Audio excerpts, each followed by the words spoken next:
Mr. Ambassador, dear guests, ladies and gentlemen, welcome to the Swiss Day 2021.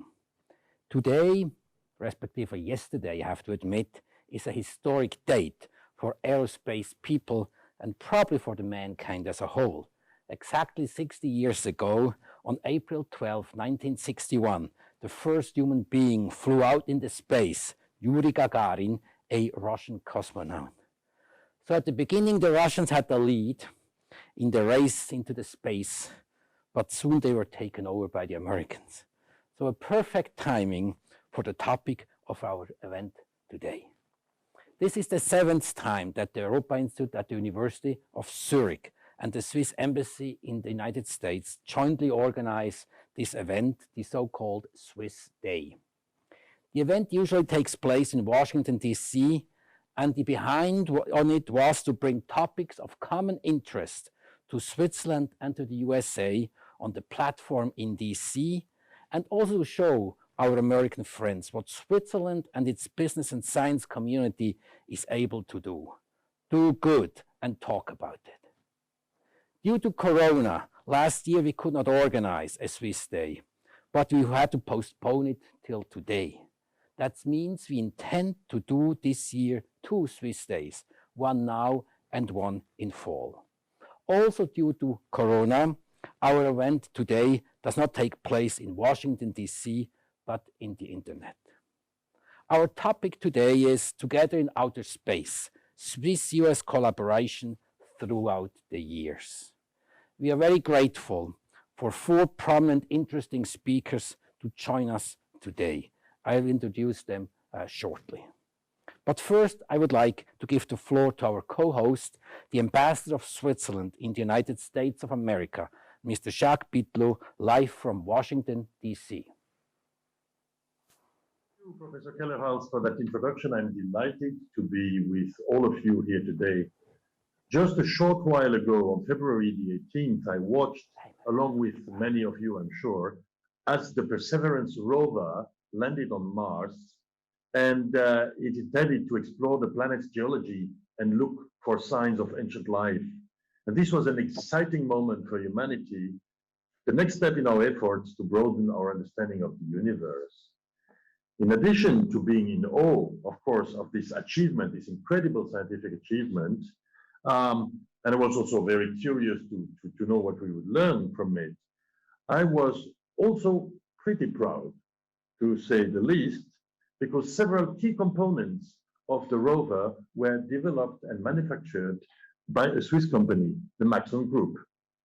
As a result of these Swiss contributions, the rover is able to handle soil samples on the surface of Mars, and it also controls the first drone helicopter. We've just heard in our previous discussion about some difficulties now with the software, but it will be the first drone helicopter ever to fly on the Red Planet. So, in fact, the Ingenuity Mars helicopter should take its first flight very soon. So these Swiss parts are actually only the most recent example of what we are talking about today, because Swiss and US cooperation in outer space has a long history. In fact, Swiss-US cooperation was part of one of the most seminal events of the 20th century. Some of us who are old enough to remember that night when we watched the first human landing on the moon. And one critical element of this mission was a solar wind collector developed at the University of Bern. So we keep saying that there was a Swiss flag on the moon before there was an American one. And by the way, the astronauts Buzz Aldrin and Neil Armstrong also wore Swiss watches on the lunar surface. But I guess we can't escape the cliches, even in outer space. Anyway, I would be remiss in my duties as an ambassador if I did not take this opportunity to reinforce the importance, the breadth, and the depth of Swiss-US bilateral relations across the board. We, the Swiss, are share more than just political similarities with our sister republic. We also share an innovative spirit which drives us to explore new frontiers and reach beyond what we think is possible. Perseverance was just the latest entry in the long history of Swiss-US collaboration in outer space, and it most certainly will not be the last. Today, you will hear from experts in the field and what an esteemed you will hear from experts who each contribute to the discussion from a slightly different perspective. And I really look forward to hearing from them all. Dr. Zurbuchen, thank you for the work you do every day to further Swiss-American relations at NASA.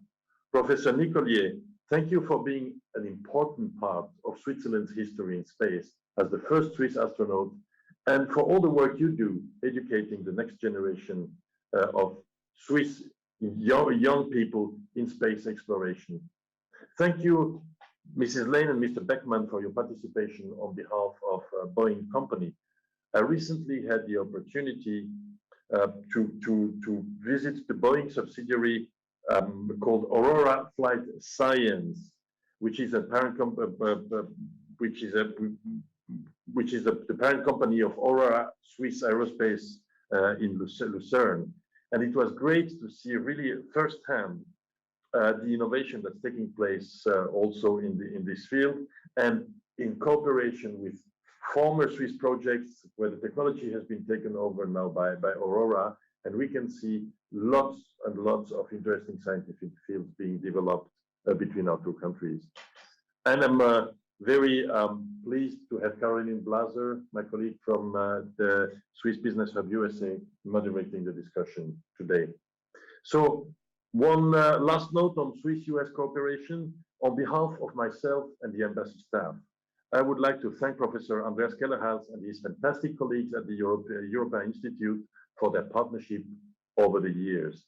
We are also glad we could keep the Swiss Day going on, even if it's in the virtual world, but let us be assured that the next one will be a physical day again. We will share fantastic discussions, and what we will not be able to do today, a fantastic meal too. Anyway, thank you so much. I'm really looking forward to a fascinating discussion, and thank you to all of you for being with us today.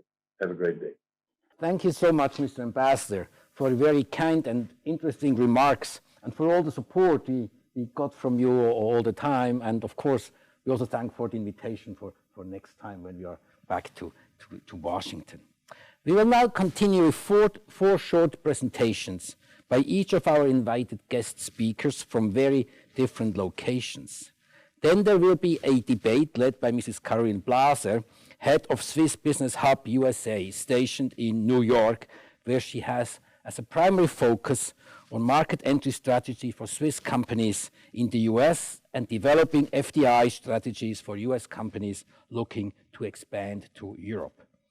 Caroline has moved to the US many years ago and held, among others, an MBA from Columbia University School of International and Public Affairs. I'm very grateful to Caroline that she will take the lead in our panel. At the end, during the question and answer round, all those who have registered on our homepage will be able to send us questions, which I then will read to our speakers. The event is planned to last around 90 minutes. Let me also mention that this event is kindly supported by the Swiss State Secretariat for Education, Research and Innovation. So let's start right away with the first speaker, Dr. Thomas Zurbuchen, a Swiss-American astrophysicist. Since October 2016, he has been the Associate Administrator for the Science Mission Directorate at NASA. Prior to this, he was Professor of Space Science and Aerospace Engineering at the University of Michigan in Ann Arbor. Thomas Zurbuchen grew up in Switzerland, where he earned degrees in physics at the University of Bern. In his present job, he works to ensure that NASA science missions build partnership across disciplines and with industries in other nations to generate new questions and help advance the frontiers of knowledge and exploration. This was a quotation. We have been trying to get him at the Europa Institute for many years. Very difficult. He is such a busy man. Today we are very happy and glad to have him among us. He's going to speak about partnering of Explore. Please, Thomas, go ahead. Well, thank you so much. And I apologize that we have such a hard time getting to the Europa Institute. Of course, like everybody else who watches international relations, we understand how important that institute is, and congratulations for all the successes and important discussions you've hosted over time. I'm very excited to talk as part of this panel and really talk about the international relations and an important part, of course, of space exploration. When we look at the sky, we all see the same sky, no matter what country we stand in. Or if you look at our Earth, we breathe all the same air, and of course, no matter where we are. And so for that reason, space is the platform of international cooperation in so many different areas. So what I'd like to do is show you a few slides kind of focused on it. Let me just tell you the message, bottom line up front. What I hope to show you is I want to give you some insight as to international cooperation that is occurring in many different areas, and I'm going to show three of them. You'll see the Earth, the Moon, and Mars. We already talked, or the ambassador brought up Mars a little bit, and the point where I'm going to go, and I think I'm really interested in what Bill Beckman and a colleague will talk about from Boeing, is really that international cooperation so often now needs to be seen also in the context of commercial cooperation, kind of in a much more enhanced fashion before. So it's almost a tripod, if you want. It's our own agency, our country, it's the international cooperation and the commercial cooperation.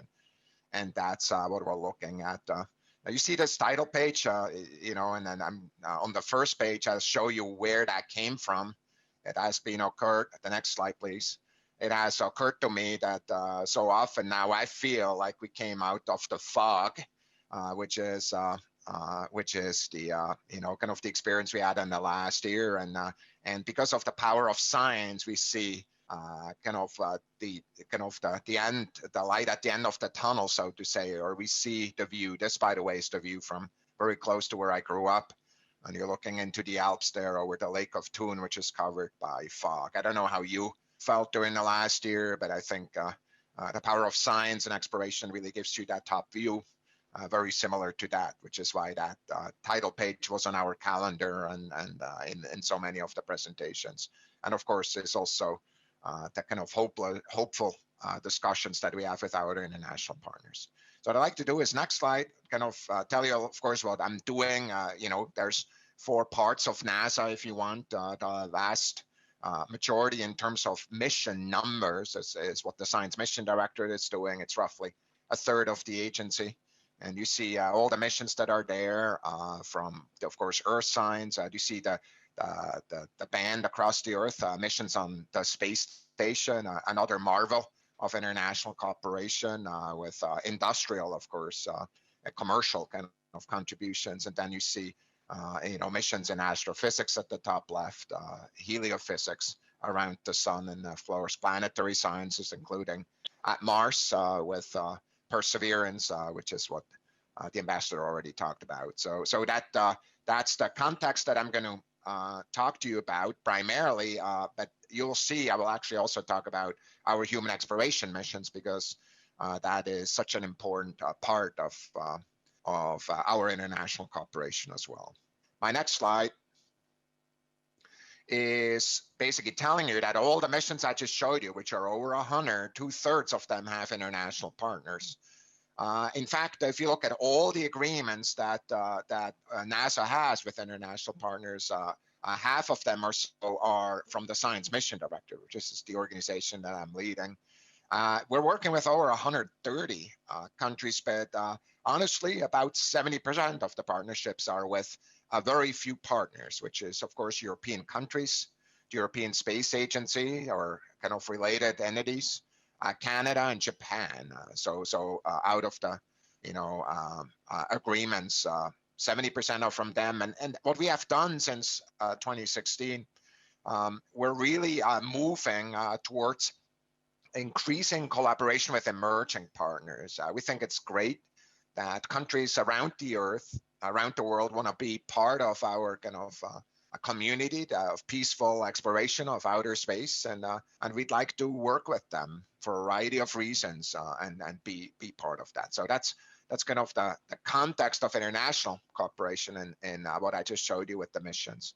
The next slide is basically telling you why we're doing this, and basically international partnerships are really crucial for a variety of levels. So first of all, they cohere with U.S. priorities in space and Earth science. So basically, we, by cooperation, basically can enhance, if you want, the footprint of exploration by kind of partnering, kind of, if you want, all putting our treasures in the same missions and enabling things that, frankly, none of us could individually. Our program, of course, is bigger than the majority or all of the programs elsewhere. But even with us, we could not do what we want to do if we don't partner together. Some of the best instruments, for example, in seismology, were developed in France with Swiss contributions. And so basically, that's the experiment we want to fly because it's the most science. I'm talking about, of course, of Mars InSight in this case. And then, of course, that one of the reasons for that is also that we want to advance common values and principles that are kind of coherent. We're better off working in space, which is a space that we share. We're better off if we have the same kind of values and principles, whether it's with orbital debris, whether it's with other principles kind of that we're using. And as a result of that, really support mission success and leverage capability for better science. I already gave you an example for that. Our partnership base, we seek to expand as we go forward, just because of the alignment with the priorities that I already mentioned. Our next slide, it's kind of what we always ask ourselves, what kind of partner do we want to be? And we hope that when we partner, and needless to say, we're a big organization, and big organizations, need to work consistently to kind of enhance their capabilities and make sure that the values they have are fully aligned with. But the first one is we believe and hope that everybody who works with us sees that we are focused on excellence in science and engineering, that we are reliable. We try very hard to actually keep our commitments.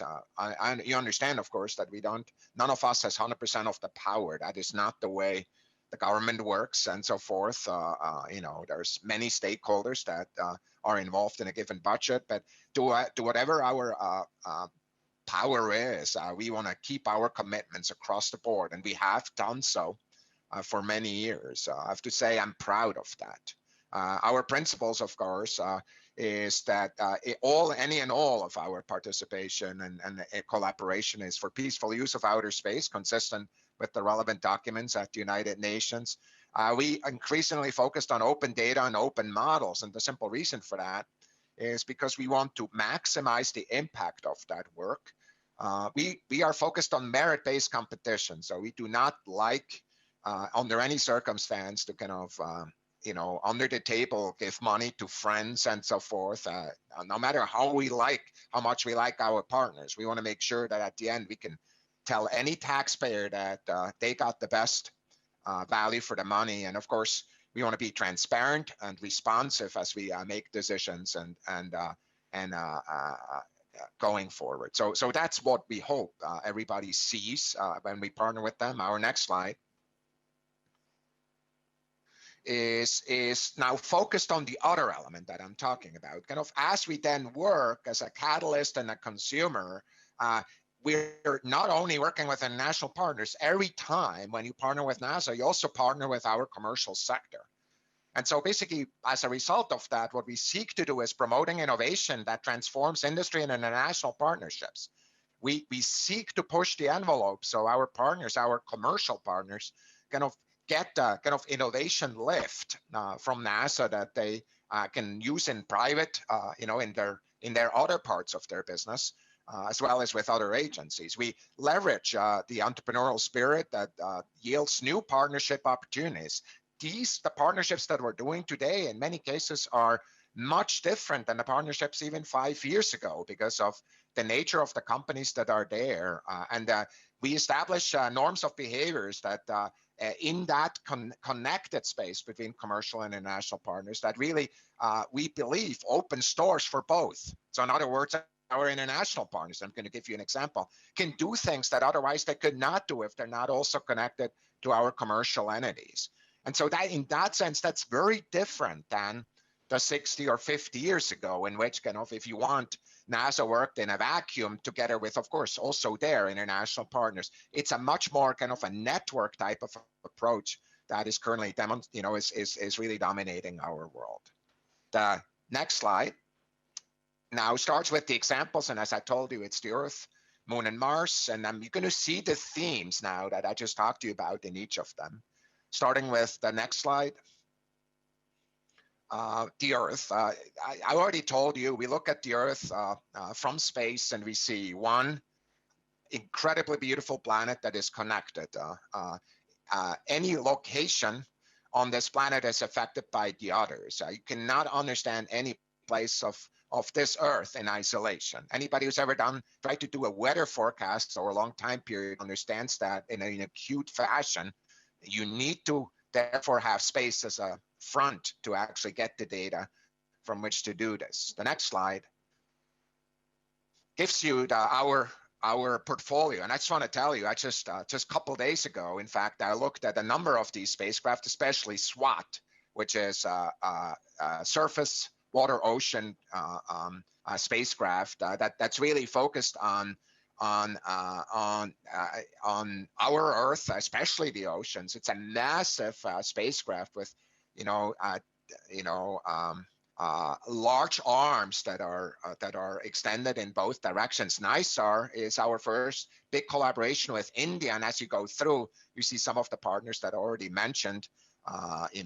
Germany, in one case, Brazil. You see there is kind of one of the partners that we're growing outreach with, but you see that's our Earth Science portfolio. I'm only here showing the top, kind of the biggest missions. There's others that are there. My next slide is just remembering a launch that we did in November in the middle of COVID, which was Sentinel-6 Michael Freilich.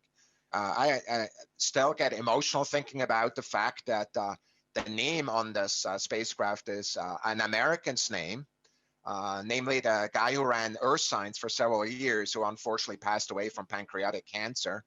The reason the name is there is because the European partners proposed that the name of the American scientist is on the mission that they had initiated. And the European partners and all the countries agreed to that. And that's, I could not give you a better indication of what we mean with international partnership than that. It's all in. It's a very personal kind of interaction in many fashions that have a lot of not just business reasons in mind, not just our national policies, but personal friendships that bring us together. And kind of we're saving energy here at JPL, apparently. So that launch, of course, the family of Michael Freilich was right there. So give me 30 seconds.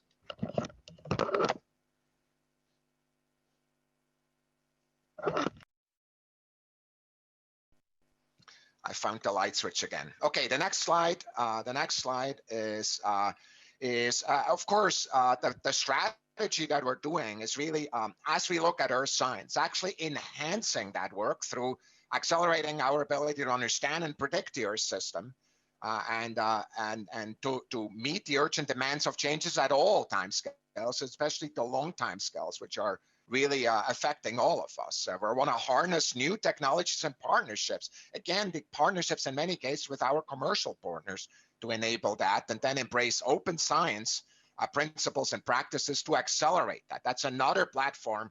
We let that at NASA. Europe and Japan are basically with us, and we seek all countries, and even countries in which we that are entering new, to join that, to really put their data openly available for everybody, to really accelerate that urgent discovery that is needed. And of course, foster a science community with voices and ideas that truly kind of create a diverse and inclusive workforce, because that's how great teams and great discovery is built over the years. So for us, that's really, as we look at the Earth, we're all in on those principles. And by the way, that strategy is not a partisan strategy. It's a bipartisan strategy that we've seen supported from both sides of the aisle, and we're excited about that. The next slide is, of course, recognizing that, again, as we do that, commercial partnerships are essential, as is our focus on talent and U.S. government partnerships. The latter I'm not going to talk much about here, but kind of often you see more of one of us kind of partnering together. The next slide is recognizing that as we go forward, we actually have data now that are not created by NASA-built spacecraft, in this case by commercially built, venture-funded companies that are doing this, and we're buying those data, again, new acquisition, no new procurement models, enabling science, and especially during COVID, in which these kind of high-resolution images basically provide locations of slowdown that, frankly, our data assets cannot measure, but are critical as we go forward to understand our globe. Next slide. You see, I just mentioned SWOT, the Surface, Water, and Ocean Topography mission with this. You see the arms that I talked to you about. We're shipping that, by the way, in June. We're on track to doing so. What's really critical is this was developed by France and the United States, and is launched on a Falcon 9 rocket because France decided that is the cheapest way, the most cost-effective way of doing that. You see examples of that all around, kind of in which the commercial segment is really an enabler of international cooperation as well. So again, that tripod is really critical.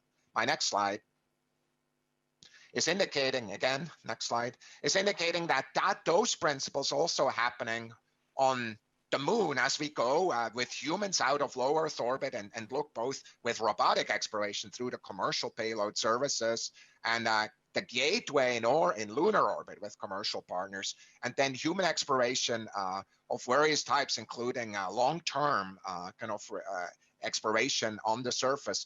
That is what we seek to do with the Artemis program. The next slide indicates that the way we're doing that is using legal vehicles like the Artemis Accords to really expand those partnerships and those principles as we go forward, and really share that work together. Again, we see partnerships and leadership not to be two opposing principles, but principles that go together, especially and is also when humans are involved, human exploration is involved, and we want to go together, just like our friend Claude Nicollier is going to speak later, has experienced. These partnerships, human partnerships of astronauts, are really critical for us as we go forward. The next slide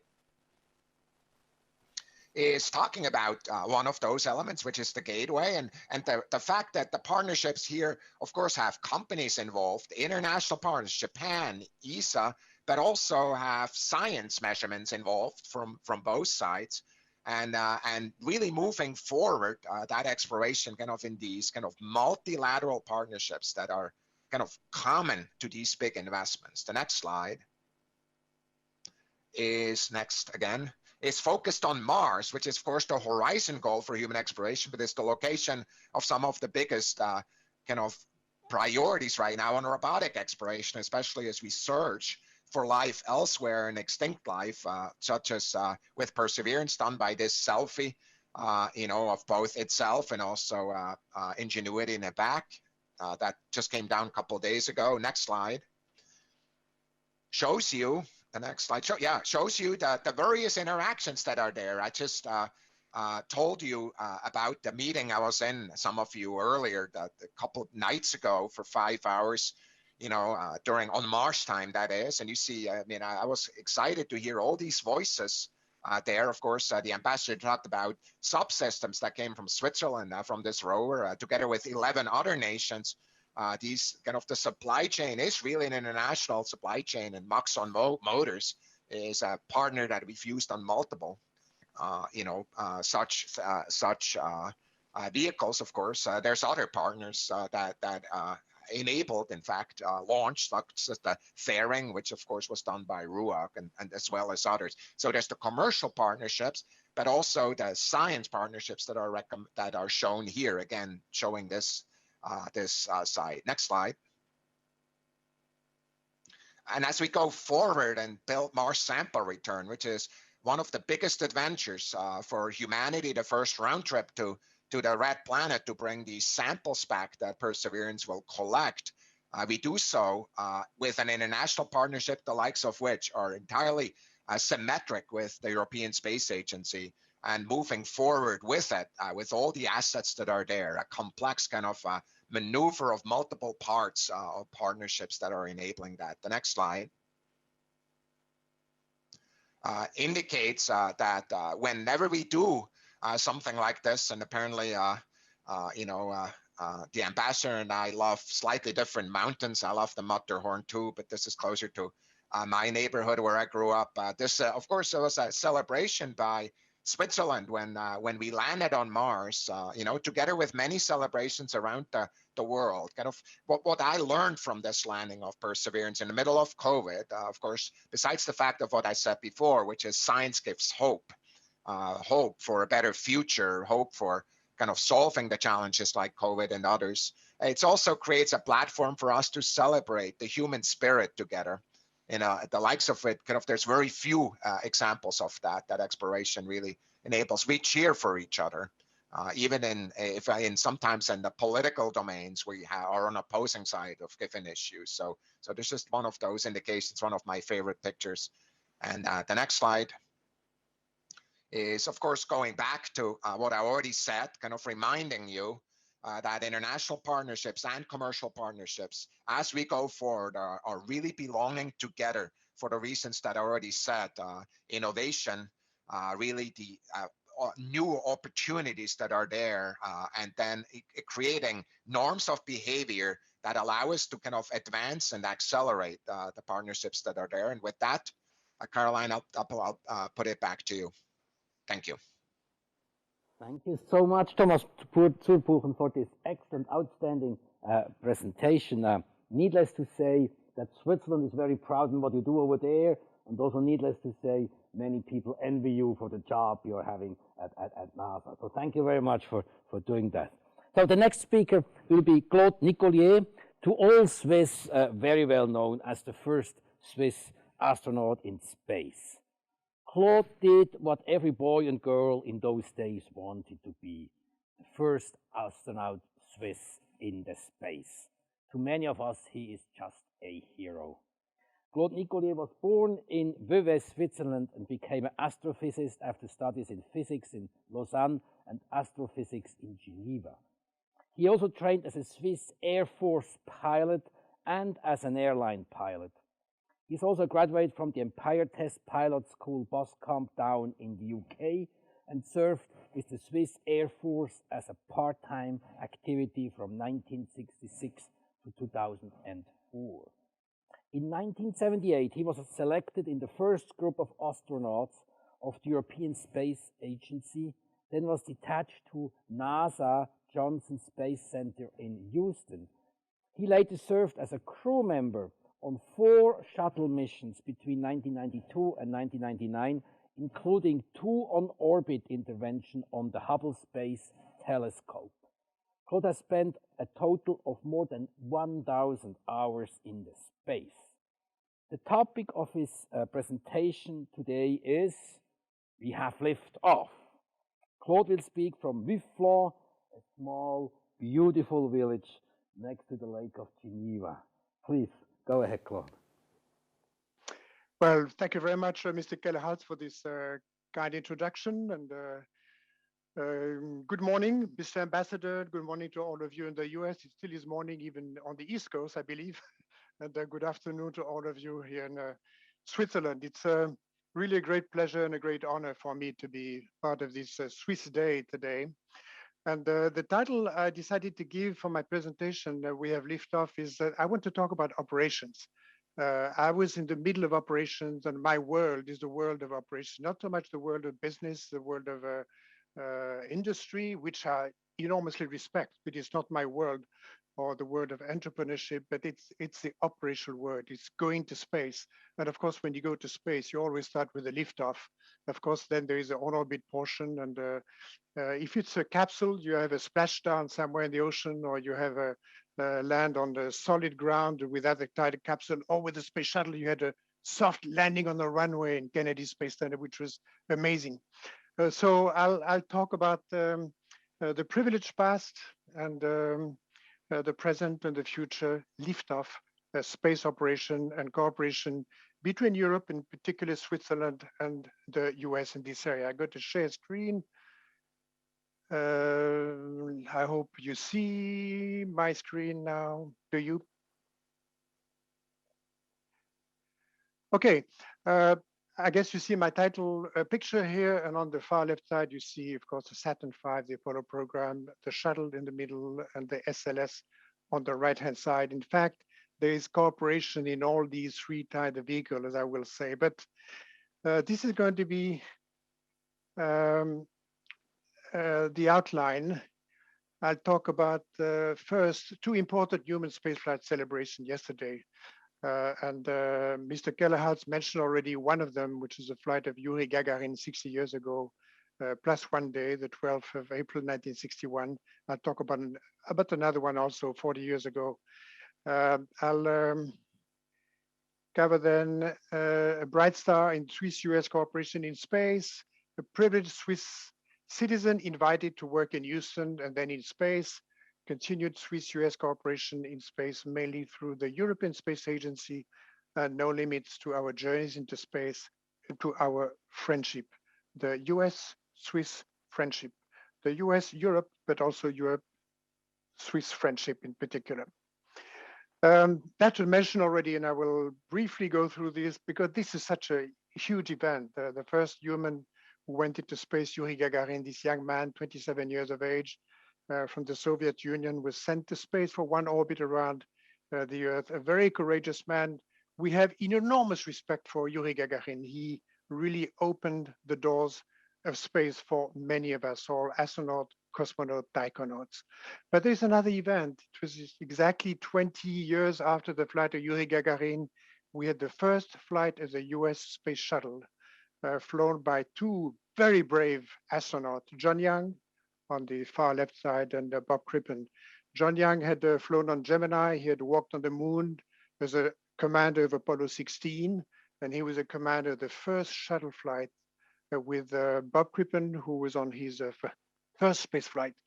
And this was a very dangerous mission. There's no doubt about that, that the first time that a completely asymmetric vehicle of this kind was going to go into space, and there had been no unmanned test flight of this vehicle before. Enormous courage, dedication of these two astronauts on the first shuttle flight. You see on the right-hand side, training in the shuttle mission simulator in Houston. That's John Young and Bob Crippen. They had very different suit than the SpaceX suit that the Crew Dragon astronaut are wearing now. Enormous respect for John Young and Bob Crippen. That's the liftoff of Columbia early in the morning on April the 12th, 1981, exactly 20 years after the flight of Yuri Gagarin. The flight was about 2 days, or more exactly 54 hours. Then there was a landing on the dry lake bed at Edwards Air Force Base, or Dryden NASA Research Center. I love this picture. This is after landing. You see John Young, who is already here on firm ground. He came down the ladder, and this is Bob Crippen. And you know, Bob Crippen is holding the handrail, because I know how you feel. Even after 2 days in space, you need to have some support when you come down the ladder. And you see this remarkable vehicle with the white tile that were resisting relatively not too high temperature during the entry, but the black tiles in the bottom of the wings and the nose of the fuselage were the tile that were able to resist a very, very high temperature, about 1,000 degrees during the re-entry. I love this picture. Enormous respect for Yuri Gagarin, John Young, Bob Crippen. They opened the doors of space for us. Now, this was mentioned already, but this was a bright star in the Swiss-U.S. cooperation in space, the solar wind collection experiment, which you see here, that has been installed on the Sea of Tranquility by Buzz Aldrin, picture taken by Neil Armstrong. You see the lunar module Eagle here that landed a few hours earlier on the Sea of Tranquility. This was a bright aspect of the US-Swiss cooperation in space exploration and space science in particular. Professor Geis was the principal investigator of this experiment in the University of Bern. Now, at that time, I was in my mid-20s. I was 25 years of age when Apollo 11 took place. And in general, in my 20s, during the whole Apollo program, I was simply at that time a Swiss astronomer. You see me and a small observatory in Gornergrat near Zermatt. We were doing photometry of stars, measuring the light output from stars to determine some chemical composition and temperature and size of stars. I was at the same time a fighter pilot in the Swiss Air Force as a part-time activity, pretty much like your reserve in the US. I love those two activities, and both of them helped me to become an astronaut later. In mid-70s, let's say 1976, we had an invitation by the US government, invitation to Europe, respectively invitation by NASA to ESA, the European Space Agency, to participate in the shuttle program in the form of the Space Lab, space laboratory that was going to be carried inside the cargo bay of the space shuttle to do science with the space shuttle. And at the same time, ESA could select astronauts. And these are the four that were initially selected. Ulf Merbold from Germany, Hugo Ockels from the Netherlands, and Franco Malerba from Italy, and myself. Franco didn't stay with the group because ESA eventually needed only three of us. So it was Ockels, Merbold, and myself. So that was the entry into astronautics, human astronautics for Europeans for the first time. We were sent to Houston a couple of years later in 1980, and that was the beginning of a, of a fascinating journey, but I would say a high-pressure journey at NASA Johnson Space Center, Houston. On the far left, you see the shuttle mission simulator. We trained a lot on the space shuttle, which is a very complex vehicle. It was also work. In between training period, we had a job, and for a while in the mid-80s, I was given the job of sail specialist. It's not sailing on a lake or with a sailboat or on the sea, but it's shuttle avionics integration lab. The idea was to do software verification of the flight software of the space shuttle before every mission. So that was a job. It was several days per week, including weekend. We were working in this facility, which looks like a simulator, but the purpose was not to train astronauts. It was to verify the flight software. And that was wonderful. There was a lot of flying with the T-38, which was used as a trainer, as a mean of fast and very flexible transportation. Sometimes it was used as a toy also. So that was the high pressure life for about 25 years in Houston, training for space flight, a job, and flying the T-38. First space flight was in 1992 in the summer. So it was about 12 years after I joined a group of NASA astronauts in Houston for training on the space shuttle. So it was quite a long time. One of the reasons why this first flight was delayed a bit was the Challenger accident in 1986. First flight, space feels good. You see 7 crew members here. This is finally Franco Malerba, who had joined us as a payload specialist from Italy. Lawrence Shriver, the commander, Marsha Ivins, long hair, and you see how long hair behave in weightlessness. That picture was not taken in the simulator on the ground in Houston, but was taken in space. And we operated a so-called tethered satellite, which was an Italian invention. That's the reason why we had an Italian astronaut on board.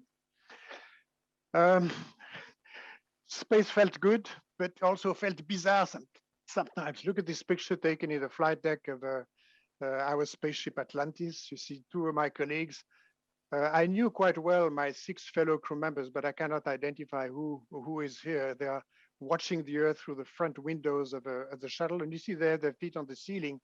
But the vehicle is very well designed to send that you have metal loops around each of the switch, so you don't inadvertently change the position have a switch with your feet on the ceiling. That's a great picture. That gives you an idea of the spirit of work at the space shuttle. 7 crew members in a relatively small volume, but there was a lot of work to do and it was fascinating. After my first flight, I had the huge privilege for an astronomer who later became an astronaut to be selected as one of the 7 crew members to do the first Hubble Space Telescope servicing mission. The telescope had been installed on orbit in April 1990.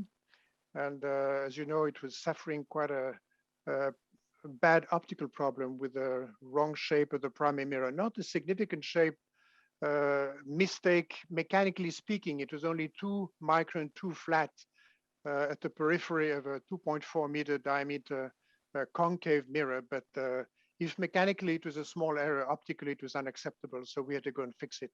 For me, again, huge privilege. And I felt so close to the US as a Swiss citizen. I was representing the European nations, of course, in this program, but at the same time, I was a Swiss citizen, so privileged to go and contribute to fixing Hubble and make it as a productive scientific instrument. And thanks God, it still is the case now. Hubble is still working quite well after a total of 5 servicing missions. That's a great picture. What an incredible workplace. We are over Australia, 600 kilometers altitude. I was on this first mission to Hubble, the robot arm operator and the flight engineer. These are 2 of my colleagues, Story Musgrave and Jeff Hoffman, on one of 5 spacewalks where we exchange the solar rays of Hubble. They are not yet deployed. And by the way, that's interesting in terms of the cooperation between Switzerland and the US. In the bottom of the solar ray, the fixation point to the skin of the telescope, you had the solar ray drive mechanism, and it was written on it, Contraves. And Contraves was a Swiss company. It became later RUAG, is now RUAG, but that was a Swiss component on the Hubble Space Telescope, still working fine. Unbelievable picture. This brings for me a wave of memory. This is, again, Australia under us, with Adelaide here and Antarctica in the background. That was a happy crew, and I can tell you this is a very special Swiss-U.S. connection here. I was among my 6 colleagues on this mission. You see Hubble still in the payload bay, had not been deployed yet, but that was a very, very, very special feeling. We had total success on this mission, although it was quite a complex mission. It was the first time we were going to do major repair work on a complex scientific instrument in the orbit of the Earth, in the space environment. And it worked. And you can see the smiles. It worked very well. Very, very, very, very close cooperation also with the ground in the execution, preparation and execution of this mission. These are very, very, very dear friends here on this picture. I had the privilege of going back to Hubble 6 years later on the 3rd servicing mission 3A, which was in December 1999, just before the turn of the century. This time I was one of the spacewalkers, and you can see I have a US flag on my left shoulder. And for me, it was fine. For many of my compatriots, they were a little bit disappointed. They said, Claude, why did you not have the Swiss flag on your left shoulder? To tell you the truth, I was very busy training, and only 2 months before the mission, I said, well, I would like to have the Swiss flag on my shoulder. And NASA said, Claude, it's far too late. There's so much paperwork involved in changing the flag. We can't change the flag. It was not important for me. It didn't matter. The main purpose was to fix Hubble, and I was working with American. It was fine for me to have the American flag on my left shoulder. But some of the Swiss citizens said, Claude, you should have had the Swiss flag. That's okay. I tried, but I was too late. Here I have my head down to the Earth because you see the reflection of the Earth on the visor of my helmet. You see the 2 floodlights I had on both sides of my helmet. We stayed with Mike Fole, my American colleague, for a little more than 8 hours outside. So we went 5 times around the Earth. So it was day, night, day, night, day, night, day, night. And during the orbital part of the night, which was half an hour per orbit, we illuminated the place of work with these floodlights. Again, a wave of memory. It was a wonderful time. It was busy time, this spacewalk, really busy time. We exchanged the main computer of Hubble and one of the fine guidance sensors. Switzerland is a space nation. There's no doubt about that. This has been mentioned already. It will mention more during this session today. We will always have work with the European Space Agency. In fact, most of the space activities of Switzerland are done through the European Space Agency. And we'll work with the US and other nations in the fields of space exploration, utilization, of cleanup. And as I talk about cleanup, as you know, there's a lot of debris in space, and we have a mission that has been given to us by ESA, although it originated at EPFL, the place where I'm teaching space technology at this time. And then it became a startup named ClearSpace, and it has been mandated by ESA to do the so-called Atlantis mission, which consists in removing one pretty large debris on low Earth orbit.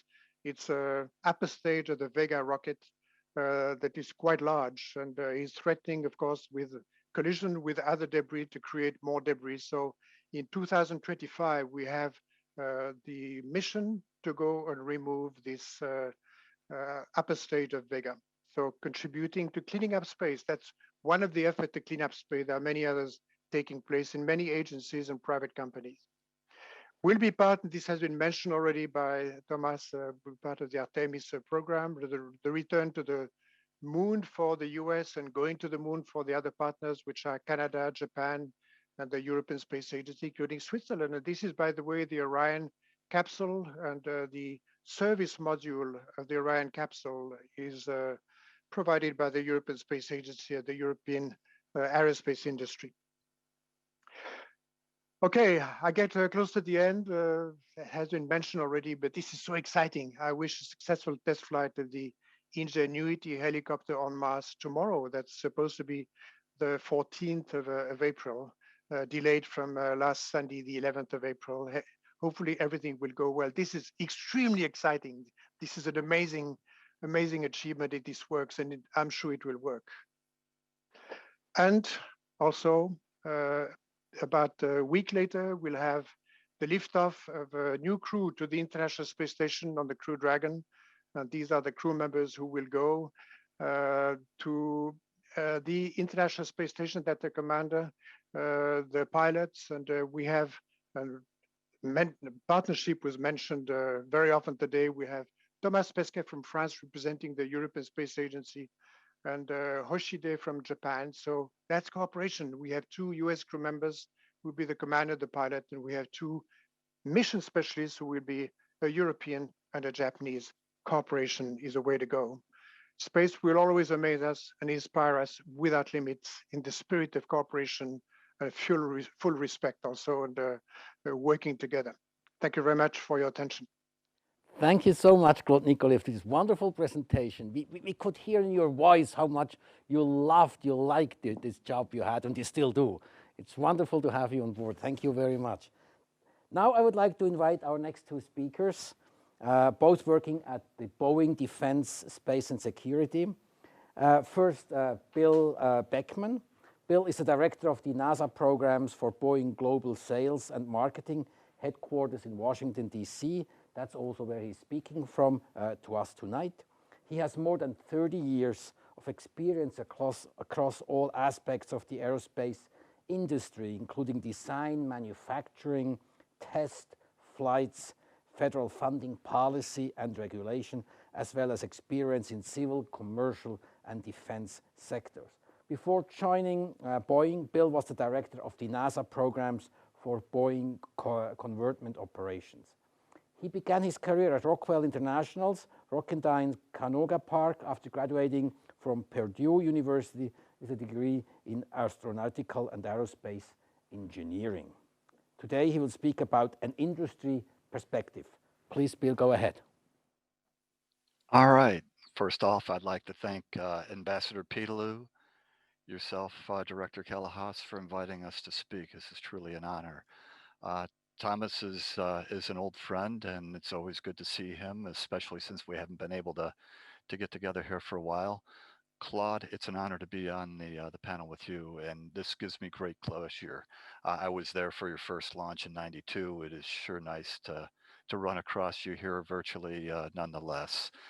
Ladies and gentlemen in the audience, again, it's an honor to be included in today's program. I'm going to give you kind of an objective perspective on space from an industry perspective.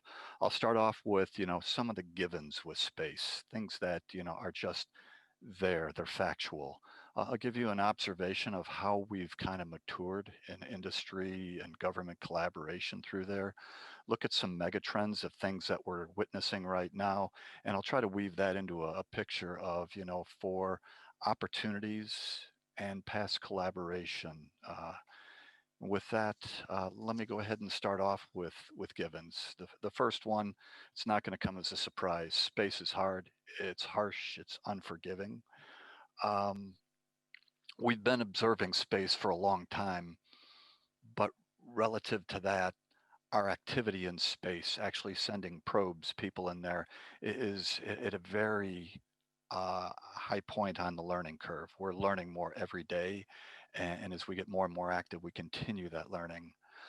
Give you, I think we've alluded to it. The first satellite was in 1957, followed by the first astronaut in 1961. So we really haven't been doing this very long. Another given is that it's a large undertaking.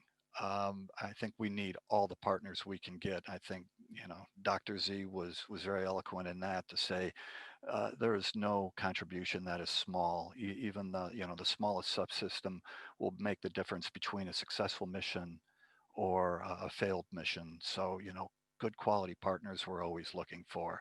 I think something that Claude kind of hit on is it's a borderless, it's a badgeless type of society that when you get into these space missions, it's all about mission, and you tend to lose focus of who you work for, what country you're from, and it becomes more about the mission success. I would say not surprising is change. As we continue to learn, new opportunities are created. Things that we're doing today, we never imagined that we would be doing them 5, 10 years ago. And finally, the last thing, kind of as a given is that the investment, the fundamental investment in space creates economic growth and it improves our quality of life. I think that, as we've gone through in this short time, we've seen that, our investments in space have made our life better on Earth. Now, one observation, and this is more looking at the industry and government perspective of things, is that the governments tend to be the trailblazer. They're the people out there leading the charge. And as as we see capabilities mature, as we see markets mature, then we'll start seeing the commercial followers go through. So there's kind of two paths you can go down for transition. The first one is it an easy transition to commercial? And I'll take you through some of our portfolio and I'll point out areas where it's been relatively easy. And, spoiler alert, it's satellites. We put satellites up and they were primarily there for government learning, government utilization, but all of a sudden some really smart people got an idea and say we can start using it for communications. So within a span of 5 to 6 years, we went from commercial to a very quick entrance by commercial entities in that market. The second type is more fundamental learning. The government is going to encourage the capability and utility development, and that's going to lead to a future commercial transition. And I think we're witnessing some of that on the International Space Station today. So the mega trends. We've been operating in low Earth orbit since the Apollo program finished. We've been there for about 50, 60 years. We are now just starting to take those baby steps and looking at going to the moon, going to Mars. We're trying to catch up with Dr. Z. He's been to all these places. He is the true trailblazer, and so it's great that we're working with him in cooperation right now. I think the second thing is we're seeing a proliferation of activity in LEO. So again, my assertion that as markets and capabilities mature, you're going to start seeing the commercial come in, and we're seeing that in droves right now in satellites and in the launch and soon into other transportation, maybe even exploration. So you're seeing the SpaceX is coming up. You're seeing Blue Origins on the launch vehicle side. You're seeing other people that were not traditional partners coming in and getting involved. I'd say another megatrend is that with this involvement and with this evolution, traditional contracting is morphing. It used to be build something for the government. They would own it, they would operate it, and now they are getting out of that business. They are saying, let's take a step back. Let's see if we can get commercial into this game. And so they're looking at things such as public-private partnerships, government incubation of future capabilities. And all these are kind of stepping stones leading to a self-sufficient commercial. And I'll assert, maybe right, might be wrong, that really commercial satellites are the true self-sustaining commercial activity that's out there. They're the ones that have made that full transition and able to close a business case all on their own commercial entities. And the other thing in the megatrend, I think that, you see that as we go from big program to big program, that we are going to ebb and flow in our workforce. And with that, and I'll give you a specific example, space shuttle retirement. So with that, it was about 8 years, 10 years before we had commercial crew up and going. With that, we kind of lost a lot of the people that were finished their career out with the space shuttle program, and then we developed and redeveloped new talent to go ahead and take on some of these new opportunities. So with that, let's go ahead to the next slide. And Two Chart Charlie today is my nickname that was given to me. I couldn't compete with my other people, and I've learned a good lesson: never follow really smart science guys or astronauts. It's not a good proposition, but I'll do my best. So here's my second chart. I'm going to kind of walk you through a little bit and say, why Boeing, why today? And I'm going to say, we're unique in that we've got a really broad space portfolio. We're involved, deeply involved in almost every aspect of the space market, with the exception of, really a hardcore partnership with Dr. Z in the science community. But we do support his activities in ancillary ways. We're also involved in a lot of different business models, ranging the span from traditional government to commercial. So, one other thing about us is that, partnerships are important to us. It's part of our DNA. Right now, across this portfolio that you're looking at, we have 1,600 partners. And as I said, these partnerships ebb and flow. We're constantly looking to improve our capabilities and our technologies, and we're always looking for new partners. We've got great partners, but the cycle of technology evolution is rapid, and we need to keep up with it. Sometimes the best way to do that is partnerships. So with this chart, let's jump to the fourth one there, launch. It all starts with launch, so I'll start there. Currently, we support ULA. We're a partner in there, and that's Legacy, Atlas, and Delta, and soon we're going to have the Vulcan rockets. One nice thing about that is RUIG has been an excellent partner through that. They provide a whole lot of critical structure components for those rockets. The Atlas and Delta, they serve the low Earth orbit. And so they're launching a lot of satellites, and on occasion, such as the Mars Perseverance, we were lucky to launch that one for Dr. Z. And so it's traditionally been stuff close to home or smaller payloads far away from home. As we've gone through this, rockets were primarily a government-owned and operated asset. And as we've moved through this evolutionary, we're now selling rockets as a delivered service. So we get paid when a payload gets delivered to orbit. No one's buying, we own the rocket, we own everything until we deliver that payload. That's new, and that's changing. As you see, SpaceX Blue Origin coming into that market. The other part of the market is what you see on this chart, the SLS rocket. It's a different beast of a rocket. It is meant to send large payloads, heavy payloads, well beyond the pull of Earth's gravity. And so that is what you need to go explore once again. So that has been put in there, and that's primarily a government mission. So therefore, we use traditional contracting on that one. We're looking at other options, to say, how do we make this really affordable? And that is, I think, an overall goal that NASA and industry is working for right now. The good thing about this SLS rocket, it's going to open up a whole new avenue of opportunities. We're going to be operating in cislunar space, onto Moon, onto Mars. We're going to have to create the exploration elements, and we want to be involved in that as well. So this is kind of, the moniker for everything that is kind of new out there, opportunity. As we go to the left-hand side, you got satellites. We currently produce satellites for both the government and commercial. We've kind of gone through that a little bit. Satellites have made that bridge gap, and it's through both the technological maturity and the market maturity. One thing, kind of a trend within satellites, though, is what I'm going to say a transition in philosophy. I think, we are right now moving from high value, long lasting assets for communications, television, and all that. Now we're looking at internet. And so there's kind of two philosophies being competed against right now. You've got someone who's trying to make maybe, tens or hundreds of these satellites that will go ahead and provide internet, global internet coverage. There's other people that are looking at putting up thousands of small satellites. So once what was a high value, long lasting asset is now being commoditized to say, we can probably build these things super cheap and put them on a shorter life cycle and replenish the constellation. And that's a more effective business model. It's just starting to play out, but it sure is interesting to watch. The third one is transportation.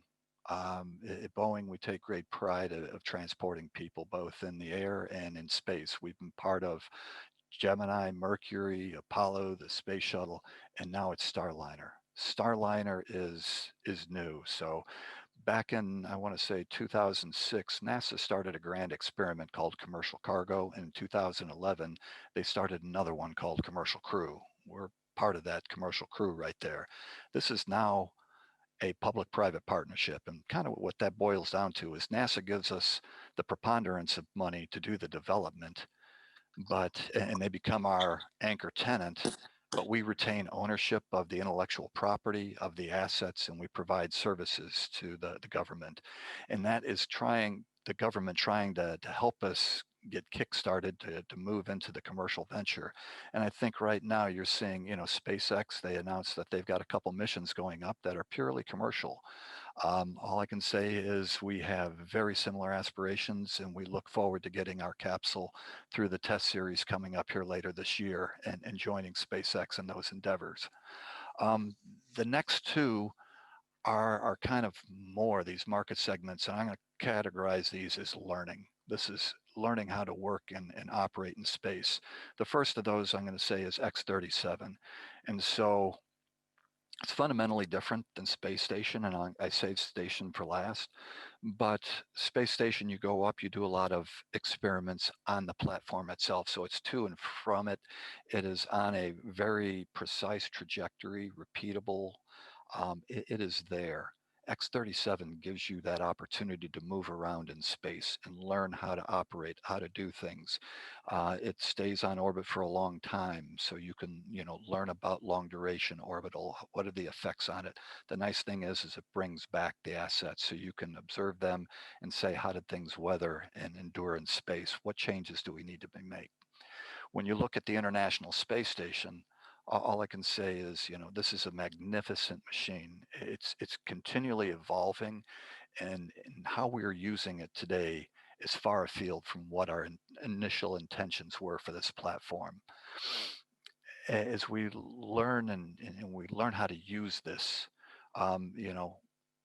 there are fundamental things that is great for human physiology. How do you last in space a long time? Fundamental microgravity. What can you do in microgravity that you can't do on the Earth's surface? And what do you learn from that?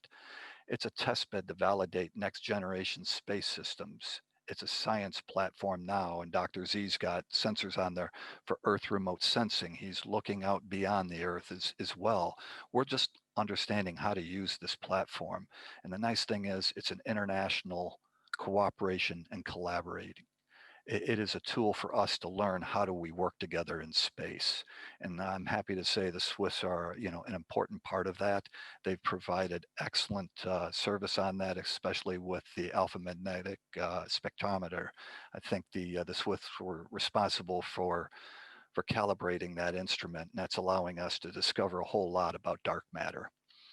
But the other thing that goes about the International Space Station that goes unnoticed, it's an incubator for commercial. We're transitioning from fundamental research, which the government does, now into applied research. We're learning how to work with commercial people to say, let's put a commercially development system on there. One of them was for water purification. There are just many things. We put an airlock on so that we can put little satellites out there. So it's really learning how to engage that commercial industry and put it out. And NASA now, akin to commercial crew and cargo, they're looking at what does the next generation of space station look like. And right now they're looking at a commercially owned and operated asset. So this is the next major move as we explore and we stay longer in space. And with that, I say there is a lot as we learn, as we grow, as we find new utilization within space. There is always room for opportunity, for partners, and we look forward to working with the Swiss. Thank you. Thank you so much, Bill Beckman, for your presentation, and also for showing us all those new tools that are available, and we will soon see them going up to space. Thank you so much. Now, our next and last speaker will be Maria Laine, speaking also from Washington, D.C. Maria Laine is Vice President in National Sales and Strategy Partnership, Global Sales and Marketing with Boeing. She's responsible for leading global sales and industrial partnership for Boeing Defense, Space and Government Services portfolio, as well as acting as a defense, space and security liaison with Boeing International. Maria has not only served as a Vice President of Boeing Northern Europe, and the managing director of Boeing Netherlands, but also as the responsible person for Boeing for strategic alliances in Asia. After graduating from Thunderbird School of Global Management and the University of California, Santa Barbara, she started work in U.S. Department of Commerce. Maria was born in Finland, spent her childhood in Sweden, and moved to the U.S. only in 1975. Today she speaks about a Boeing perspective. Please take the floor, Mariam. Thank you very much. So Director Kellerhals, Mr. Ambassador, and to all of my esteemed colleagues on this panel, I really appreciate this opportunity to participate in this wonderful forum with all of you today. My Boeing colleague, Bill Beckman, provided an excellent overview of the exciting world of emerging and future technologies that are shaping space exploration and Boeing's role and interests, both in the past, present, and future in this particular segment. What I want to share with you all today is more of my personal perspective and my experiences after a 28-year career with Boeing on our global partnerships and collaboration, specifically in the context of the Swiss-U.S. relationship, and then some of the examples of successful partnering between Swiss industry and Boeing, both in the space segment and beyond. So I think, as was mentioned, my current role at Boeing, I do lead all of our international sales and strategic partnerships for the global defense and services businesses, which in addition to space includes a really broad range of our product lines. Right now, when we look at the global snapshot of what we are pursuing, we've got about $170 billion in new global business opportunities across 41 different countries that we're looking at over the next 5 years. But the reason why this subject today and participating in this panel today is so near and dear to my heart is that I can tell you in almost my 30-year career at Boeing, one of the best jobs I ever had was getting to serve as the country manager of Switzerland for our F-18 industrial collaboration program, which was really foundational for strengthening not only the Swiss-U.S. government-to-government relationship, as the ambassador referred to, but on a much broader level, and the part that I got to focus on, and which was such an honor and a privilege for me to be a part of that program, which was really about the strengthening of the industrial relationships between our two nations. So this is kind of the context that I want to bring to this discussion. Again, much more from a personal perspective and background of where we have been and what we are looking to do in the future. So again, Boeing, for those of you who might not be as familiar with what the industrial program was about, we did sell 34 F-18 fighter jets to the government of Switzerland all the way back in 1993. Little did I know that I was going to be coming around full circle and now more in my mature years of being employed by the Boeing company. I'm coming back for the second time around where Switzerland is looking at replacing those fighters. But again, we did have a very successful program where at the heart of it was our ability to execute a $1.3 billion program working with hundreds of Swiss companies across the entire range of Switzerland. So we touched really essentially all cantons in Switzerland, really facilitating the Swiss-U.S. partnerships and incorporating Swiss suppliers into the Boeing global aerospace supply chain. And one of the key testaments to me, I mean, we might have declared that program a success when we completed it at $1.3 billion in benefits on time, ahead of schedule, to the satisfaction and according to the commitments that we serve. But what really is, I think, that the historic test of time is what tells you, were you successful or not? And so again, with this longer term perspective of what I'm looking at, we did take a look at, when we look at what are those relationships today? What is the Boeing footprint in Switzerland today? What is the global supply chain that we have in Switzerland today? And particularly when you look at it together as a lot of the catalyst, and it really was the catalyst of shining the spotlight on Switzerland, working with Swiss industry through this program, that when we did the analysis over the last 5 years, the global supply chain spend by Boeing and its key industrial partners here in the US, in the Swiss supply chain, it amounted to $2.3 billion just in the last 5 years. So again, a very healthy, robust partnerships that were created as a result of that original program started in the 1990s. So one of the things that this happened, what it does is it shines the spotlight on a place like Switzerland. And there, for the Boeing company, which when we're operating in the global aerospace segment, it truly is a competitive global business. We are looking at companies all over the world. And sometimes when you have a particular program like that, we might not identify that small and medium-sized Swiss company or engineering talent or expertise that really provides us the opportunity to look at new global talent, new companies, new opportunities for partnership and engagement that makes our products better. And I just want to give one concrete example of, again, whether it's in space, and we are collaborating in space, but one concrete example from our original program was we were working with a very small Swiss entity. They had about 70 employees, a family-owned business.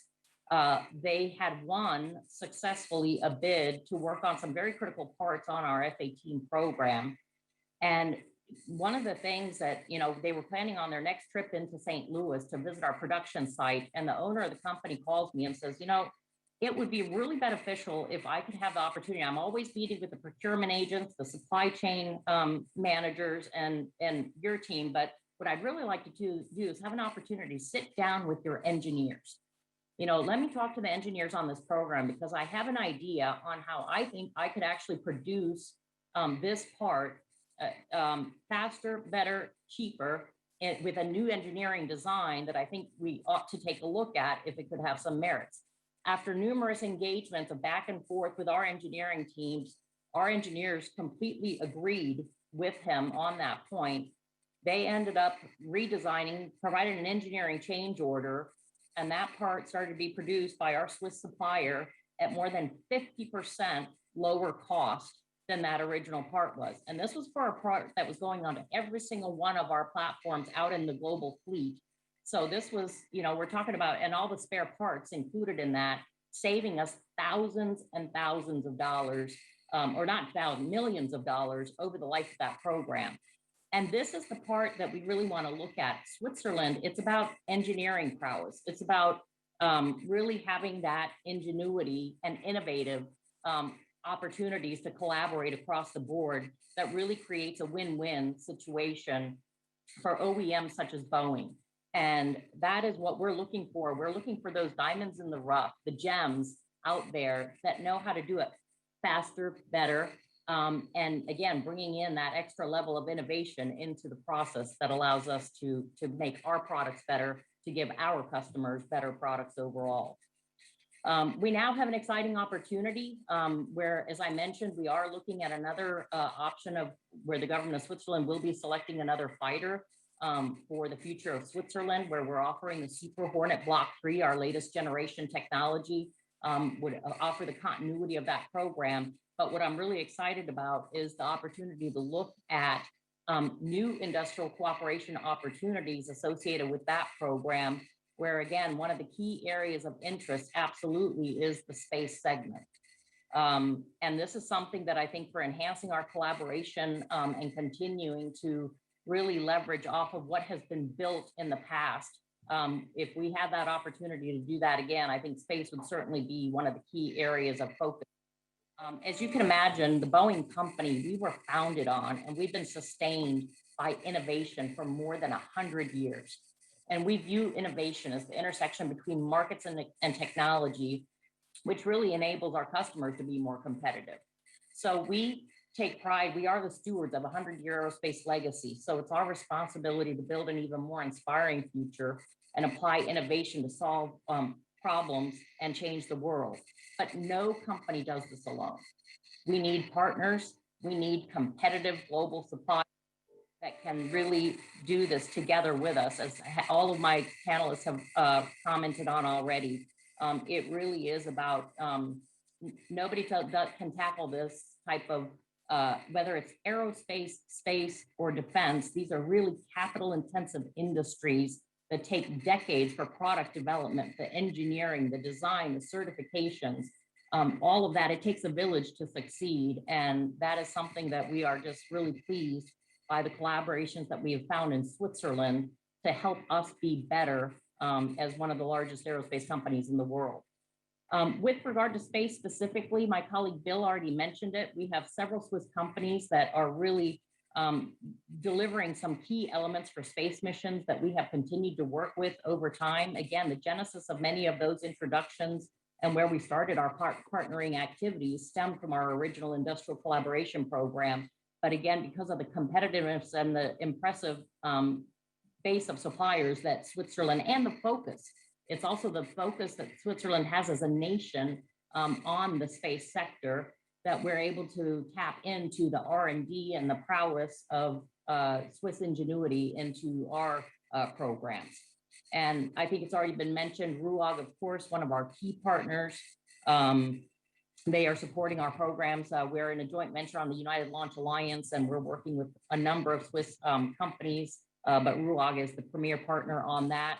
But in addition to that, the ambassador mentioned one of our spotlight companies in Switzerland as a result of our acquisition here in the US. So Aurora Swiss Aerospace, it's a subsidiary of Boeing and a Lucerne-based research and prototype engineering company. And they have really some incredible innovative capabilities. This is the reason why we acquired Aurora Flight Services here in the US, and then also inherited Aurora Swiss Aerospace as really somebody that is at the forefront of engineering innovation.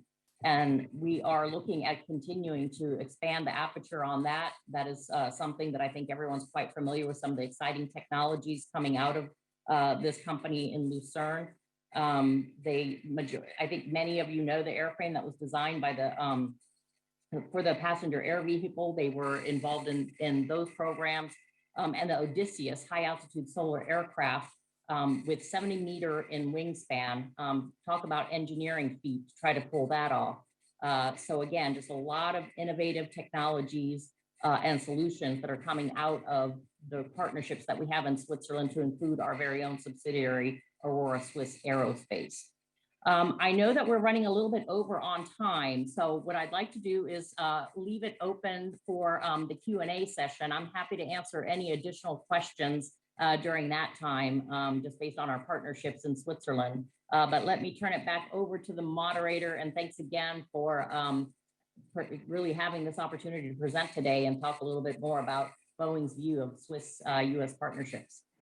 Thank you so much to Dr. Zurbuchen for your introduction and talking to us a little bit about the importance of the international partnerships at NASA.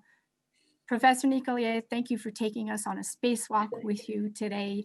And of course, thank you so much to to Boeing for kind of bringing in the industrial perspective from your end. So in my role as the head of the Swiss Business Hub USA, I'm constantly thinking in terms of business opportunities for Swiss companies coming to the US, but also highlighting the ways that Switzerland is a hotbed of innovation and continues to punch well above its weight. So we've heard a lot about Swiss contributions in Swiss-U.S. collaborations in SpaceX, but I really wanted to kind of jump into this really brief panel discussion and emphasis on brief, because I do know we have some time limitations, but I'm just going to pick out some of the key themes that I feel are essential to what makes the Swiss-U.S. collaboration so exciting. So I'd like to kick off with my first theme or my first question and kind of talk a little bit about talent and innovation. And my first question goes to Professor Nicollier. So in your role as an honorary professor and advisor at EPFL, you play a really key role in shaping and advising the next generation of talent. So I'd like to hear, I know you've mentioned, the project with ClearSpace, but I'd like to invite you to talk a little bit more about some of the projects or spin-offs or cutting-edge Swiss space technology and companies that you are currently most excited about. Well, I mentioned ClearSpace, and this is really a program that I think is very valuable because, again, we want to continue to utilize space on one hand and explore. I mean, these are two major things we want to do in cooperation with other nations. But it is clear that if we do not clean up space pretty rapidly, space is going to become very difficult to access because the risk of collision will be too high. So I think this is a very important project. And again, it was born at EPFL, then it became a startup, and this startup ClearSpace was a competition with other companies in Europe, and finally they won the lot, and they were given the task of removing that big debris. I'm very excited about that. Of course, as an astrophysicist, I'm very excited about science missions as well. And another project which was born in University of Bern also, the alma mater of Professor Zurbuchen, is a CHEOPS, which is a exoplanet characterization satellite, which is very successful, was born in Switzerland, became an ESA project also, but it was done at a relatively low cost and a rapid time in order to get that thing up on orbit, in order to do that important work of getting more details about the characteristics of exoplanet. It's not to discover new exoplanet, but to characterize the one that we know already. I think if I can mention two companies, ClearSpace for the reason I mentioned, and for the science and the exoplanet science is an absolutely superb and very exciting field of research now. These are the two projects that excite me the most. And again, this has been mentioned already, but the excellence is one important factor. Passion and inspiration, these are important elements that have to be everywhere in these programs and shared with our partners. Thank you so much. I mean, I really love that actually that you brought up Professor Zurbuchen's alma mater, that you mentioned University of Bern. It's kind of a perfect segue to bring Dr. Zurbuchen back into the conversation. So Dr. Zurbuchen, you've spent many years at the University of Michigan, where you were leading and developing and coordinating entrepreneurial programs. So I'd like to ask you to talk a little bit about, how is your work at the University of Michigan influenced by your time spent at the University of Bern? And kind of maybe you can talk a little bit about some of the most fundamental differences between the Swiss university system and the US university system and how we approach entrepreneurship. And perhaps, what are the lessons that we can learn from each other? It's a good question. I wondered about that myself, right? Because you always try to figure out what the forces were in your life that gave you certain interests or empowered you certain ways. I think it's the interesting part is, I think if you looked at the top 100 brands in the world, and you look at how many of them are from Switzerland, like you said, the fraction is way higher, and it should be based on an average type of thing, whether it's Rolex, whether it's Nestle, whatever the brands are, these brands are really critical. And for me, I've always felt that Switzerland, because of its diversity of languages, diversity of approaches, has a really unique opportunity to really drive innovation. Each one of those stories has such a a root. What's really what the U.S. has right now, and I think we see it in Zurich. Of course, I saw the president of the University of Zurich, who I know is a startup entrepreneur on his own, right? That what is happening in the U.S. is kind of if you look at entrepreneurship, I think it's a convergence of three things. The first one is, if you want the market opportunities, right? I think Bill Beckman said it well. I think the other one is a talent flow, and the third one is a financial if you want a financial engine that kind of funds those ideas. And I think the U.S. has been really benefiting from that, from the two other things, right? So I think Swiss universities are second to none. But I mean, if you just stand back from it and look, where are the best universities? So where are most of the best universities? I think that what has happened is that the U.S. has certain places where just incredible talent is showing up, and so that's that part. And then the financial engine, right? If you look at just where is venture capital being raised and spent, that has really helped. Again, Zurich is a great location. I think Geneva, and there's other places in Europe that are starting to emerge. So for me, that I think it's important to look at these three areas. I want to talk about one talent dimension, and that is that I'm a big believer in the power of the educational system in Switzerland, especially as it goes to high quality work, kind of if you want, of technicians and engineers. I mean, kind of in many ways, I remember building the first instrument in the US and hoping I had some of these amazing technicians, just because their pride in their work and so forth is really giving them a leg up in many ways. So I hope those are good characteristics, differentiators, if you want. Yeah, absolutely. And I want to pick up this kind of this idea of high quality of workforce and throw the question to Maria real quick, because you've talked a little bit, right, about your experience that you've had in the industry participation programs and how closely you've worked with Swiss industry and academia. And I know that in this capacity, you've also, been exposed or have experience with the Swiss apprenticeship programs and this idea of apprenticeship and having growing young people in a company and having them really, really tied into the process. Perhaps you can just take a minute and kind of elaborate on that point and what your experience has been, especially coming, as a U.S. citizen to this program. Yes, no, absolutely. And Switzerland obviously has got this leg up and has it figured out. They do a phenomenal job with apprenticeships. I would say, Europe in general does in many places a great job, and Switzerland is world class in this area. So we have the actual opportunity to tap into that, where we created, as part of our industrial collaboration program, actually an apprenticeship program of our own, tap into the Swiss talent, knowing that we needed the skill set. This was all about capability development and the skill set of making sure that you've got of people who know how to really support and maintain the newest generation of fighter aircraft that we were delivering to the government of Switzerland.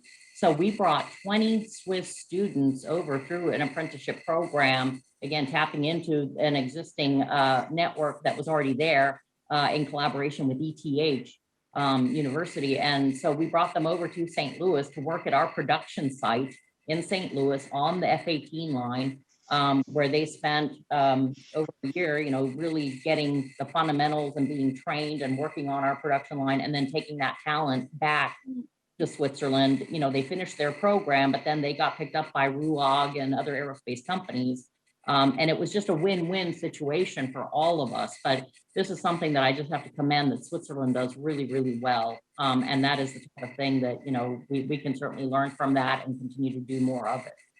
Yeah. Excellent. Thank you. Thank you, Maria.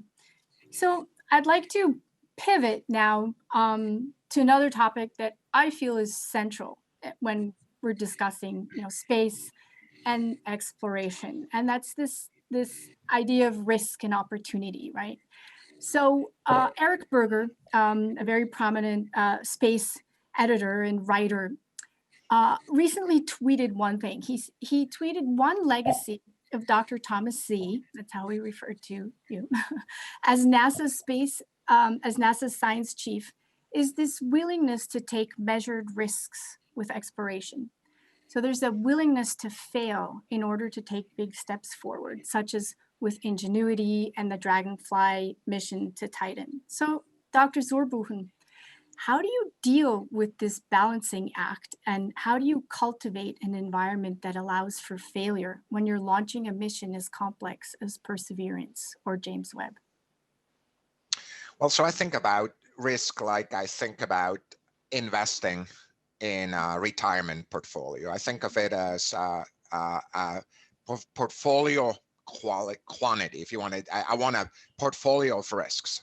So I think some of the things that many people get wrong, first of all, is that they think like a big mission like Webb, we're really having low risk. I mean, I would like to have some of the people who think that way join me in a detailed discussion about the risks of Webb. And, and frankly, it's very it's mind-boggling, the risks that are being taken there. The same is true with Perseverance, of course, in which we, are investing, $2-3 billion, and we're putting it all on the line as we take those 7 minutes of terror into the surface of Mars, right? But in parallel, there's other risks that we need to take, and I think it's absolutely important. There's no leadership and innovation go together, and measured risk taking. There is going to be iteration and innovation. Always go together. You see, I'm using the word iteration as opposed to failure, because I think for me that's how I think about it. In the absence of such iteration, we're not innovating. And so for me, as I look at the portfolio in space science, I look at areas where we can really lean.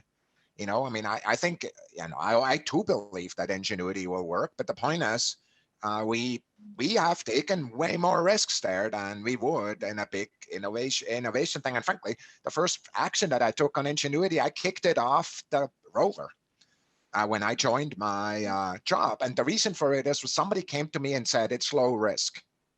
And I told them, if you don't understand this is high risk, you will not be successful.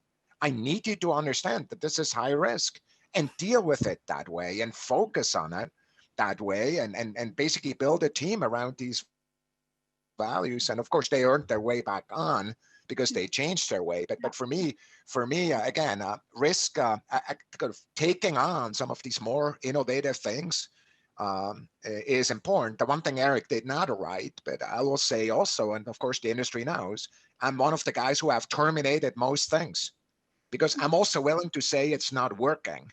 So I'm protecting the taxpayer from risk by terminating missions. So if a company overruns a contract by a factor of 2, the likelihood that they're going to make it is not 100%. Yeah. So for me, it just it really is a portfolio approach. Yeah. So I'd like to bring Professor Nicollier back into this conversation about risk and invite you to kind of add on to what Dr. Zurbuchen just talked about, but also bring in your perspective, right? As an ex-Army fighter pilot and having flown for space missions, Professor, I think you have this unique take on risk and opportunity and the relationship between the two, and perhaps maybe also touch upon why you feel it's important that we continue to take these risks. Well, I will talk from a perspective of human spaceflight. If you have a space mission which is without humans on board, there is a risk of failing on the mission or being only partly successful. But of course, if you have humans on board, you want to be, I would not say sure, but have a low probability that you will lose the crew. Unfortunately, the space shuttle was not very well engineered for that because it didn't have any escape system. Unlike the capsule that we have now, whether it's a Crew Dragon or the Boeing Starliner, or even the Mercury, Gemini, and Apollo capsule, they had the escape system. So the shuttle, because the idea was the shuttle was going to be the kind of airliner in space. This was the idea. It didn't really work that way. But before every mission, there was a probabilistic risk assessment. There was an assessment of the probability of being successful on the mission, accomplishing what was planned, but also the probability of losing the crew. And I remember on a typical Hubble servicing mission, we were told the likelihood of losing the crew was of the order of 1 divided by 300, which is okay, because that's, again, it's exploration, it's adventure, it's something you accept. You will not accept that for an airliner, obviously. But people were calculating this, and the idea was to mitigate the risk to the maximum extent possible. There was the FMEA, failure mode and effect analysis, which was carefully studied. And of course, there were decisions that were made by the team on the ground, whether they were going to go or not. Unfortunately, for the Challenger accident, the decision was made to go, and it was a mistake. You know, there's a human element that come in addition, but I must say that toward the end of the shuttle program, the best was done in order to bring that probability of losing the crew to a value as low as possible. And again, there's a difference between unmanned mission and manned mission. The manned mission, you don't want to lose the crew, or you want to bring to a very low level the likelihood of losing the crew. Yeah, absolutely. Well, thank you so much for weighing in on that perspective. We're over time. We have 5 more minutes, so I want to just kind of skip to the end and kind of, look towards the future, and kick this question back to Dr. Zurbuchen, but also and then invite Boeing in as well into this conversation. So kind of looking into the future, right? I'd like to pose this question and get a sense of, what are some of the toughest problems that, NASA or, Boeing or humanity in general will be trying to solve in space exploration? And where do you see the Swiss educational and research capacity having a leg up? Like, where are we particularly strong? And where do you think, or perhaps even need to improve, where to be able to keep up in the future? Dr. Zurbuchen, perhaps you can kick that question off. I think in the realm of human exploration, I think what I talked about is truly an international initiative, and is getting humans to the moon and then to Mars. I think that will keep us busy. Frankly, on a timescale of decades, and will take all of us at our very best. I do believe that the educational system in Switzerland will be benefiting from this. I want to just tell you the one thing that I benefited as a student from is international exchanges and outreach, kind of, that was built into my education at the university level, whether it's summer schools and so forth. And even though I'm not, I don't live in Switzerland, I'm certainly not a spokesperson for, and do not understand the educational system at the way that people do who are actually live there. My observation has been that most people who are in apprenticeships and so forth do not have as often the opportunity to really be part of an international stage. I think for me, I actually think there's opportunity to do that. Yeah. Just like our Boeing friend mentioned earlier, that kind of the magic that happens when diverse approaches come to bear is there. Perhaps I'll leave it there, just considering the time at this moment. Critical comment. Thank you very much. I'd like to invite also Bill or Maria to add on to this point as well. Bill, did you want to comment first? No? Okay, I'll chime in. In terms of focus and the future, so a lot of things, but something that we do want, we've touched on it, but it continues to be revolving around this human capital development concept as well. You know, really, it's about the people. Companies are only as good as the people that they have. So constantly making sure that we are at the forefront of making sure that we are starting at an early age, you know, with STEM education, planting the seeds. And Boeing does a lot of work in this area right now to ensure that we are really inspiring, motivating, and setting the foundation to ensure that we've got that pipeline of talent for the future to keep this sector going strong. Because without the right people continuing to evolve and grow in this space, we won't get there. Yeah. So that starts at a very early age and a young age. And then we talked about the role of the apprenticeships, but then it's the continued fostering the collaboration, really looking at things from a global perspective. You know, that is that Boeing continues to be on a global journey. We are already extremely global in terms of our footprint, our presence. We have, you know, we are in all corners of the world, but continuing to also just expand our presence and partnerships, and realizing that we don't have all the answers. There's a lot of technology, there's a lot of talent, there's a lot of know-how all over this world. And really our goal is to, for example, in the case of Switzerland, if I didn't say it before, I meant to say, you know, one of the things that we are really targeting is how do we bring the best of Switzerland back into Boeing, and how do we bring the best of Boeing into Switzerland? And making sure that we're getting that cross-pollination of the best team and talent and technology in all that we do. Thank you, Maria. And I'm going to kind of pick up on this comment that you made saying, you know, space exploration, huge topic. We don't have all the answers. And with that, I'd just like to kick into the closing round and invite also Professor Nicollier and Thomas Zurbuchen. So given the sheer magnitude of space and the many open questions and areas that are still left to explore, I'm sure that it pains you that many missions go unfunded, right? So if both of you or either of you had a magic wand to tap into a funding well, what would your respective priority be for a mission? I'll let Claude go first.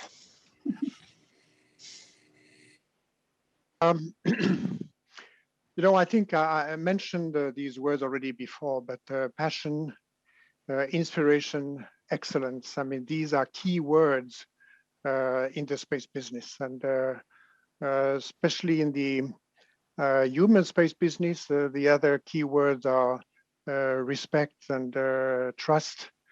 And I think when we can bring forward these characteristics in the future programs, especially in the human space exploration programs, it's already very present in running the International Space Station. The fact that you have these 15 nations, 5 space agencies involved, with a lot of respect, trust, and working together in a peaceful research. I think this is a very good sign, and I think it will continue in the future for the upcoming program, whether it's Artemis or the program beyond Artemis. You know, at some point we'll go not only to the moon and Mars, but we'll go to Titan and maybe to satellite of Saturn and Jupiter, but always with the spirit that will have been coming slowly together in the human space program. But this is a wonderful way of bringing people together in a peaceful and respectful activity in research, exploration, and answering the big question we have about the universe and about ourselves. Up to you, Thomas. Yeah, so you would go to Mars and to Titan and so forth with humans. So what I would do, I mean, it's just going to be slightly different. I actually was going to say something similar, but slightly different. Frankly, what I hope we start in the next decade or two is our first mission to another star, and really be focused on that, right? Kind of, because I think that's a new generation of propulsion. It's a new generation of observing tools, and I think you know, we may not get the whole way there. You know, kind of the way you do these things is you plot it logarithmically, and you try to go a third there or halfway there. And I think, look at where we are with Voyager, that's that point. So we need to do 10x that, and then 10x, and then we're almost there, right? It's kind of, so for me, it's like doing that first 10x is really something I'd like to be involved in, because I think that would be a transformative way of thinking. Again, it would open up, would change not only what we do, but how we think about ourselves. So in that sense, that's why I think I would put it forward. Excellent. All right. Well, thank you very much. Unfortunately, we're out of time. There's still plenty of questions and things we'd love to discuss, but we're going to leave room now for the audience to also ask some questions. I'd like to thank the Swiss Embassy and the Europa Institute for inviting me to moderate this panel today. And of course, special thanks to Dr. Zurbuchen, Professor Nicollier, Maria, and Bill for giving me and us your very unique perspective on space technology. Thank you. And with that, I hand back to Andy. I'd like to give the floor to the president of the University of Zurich, Professor Michael Beckman, for a first intervention. Yes, Andreas. Yeah, that's fine. Welcome, everyone, and apologies for this short break. Thank you very much, everyone, for joining the panel. My name is Michael Beckman. I'm the president of the University of Zurich, and I'm not sitting in the mission control of NASA JPL. It's just a place where I spend parts of my sabbatical. I'm representing a very small fraction of the 70% that Thomas referred to doing business with Europeans. In particular, we're proud to build an imaging spectrometer jointly with NASA JPL to simulate missions like NASA EMIT SPG or ESA Sentinel 10. It's a very high-risk mission. We promise to measure genetic diversity from space, which is unprecedented currently, and as first proved with the quality of both countries, both Switzerland and the United States, we can achieve this mission.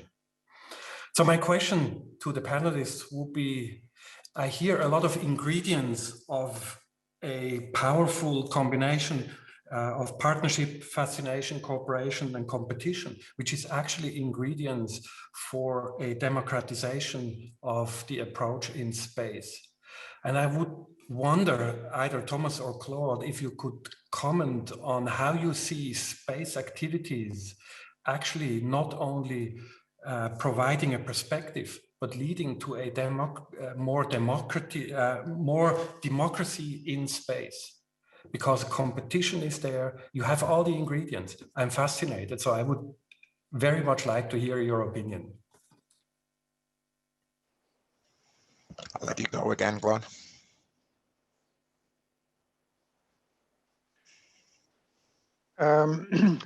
Well, this is not really my area, but I still give you my sense. I think within the European Space Agency, we have this happening because we have the rule of the fair return, which means that each country providing funding to ESA, of course, Italy and Germany and France are the dominating countries, but we have then 22 member states total. And each country that gives a certain amount of money each year to ESA gets this back, or at least a high fraction of that, maybe 80%, in the form of industrial contracts. So, of course, a country like Switzerland, which is relatively small, 3.5% of ESA, is going to be competing against other companies in the other member states of ESA to provide a certain piece of equipment to accomplish a certain function on a certain spacecraft, whether it's manned or unmanned. And I think in terms of democratization, this is a pretty fair democratic way of handling the situation. I think it works fine.